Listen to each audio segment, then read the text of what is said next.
And I think there's something else, and I'm trying to write this, and this is what I think is very difficult to say, and I always say it wrong, and I'll probably say it wrong again, but I think gender is so pervasive. We don't understand how pervasive it is.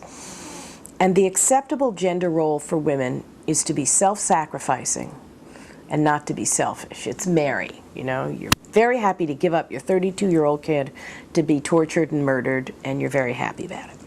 And so what happens is when women act for themselves, they get accused of being selfish.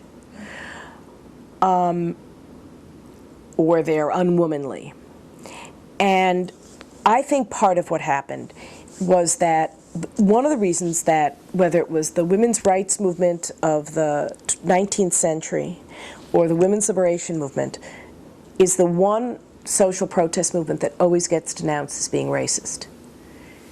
No one ever, I have never read anything that says, oh, SDS was a racist organization. SDS was whiter than any women's group I knew of. But you won't find it in the literature. The GI organizing was racist. No. Why? Because it wasn't dealing with gender. It's perfectly all right for women to form a group, women against the war, women against racism, women for something else. But if it's women for women, then there's something wrong with it.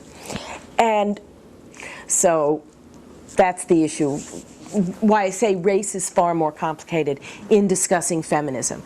And I think the underlying gender issue is that women are not supposed to do things for women.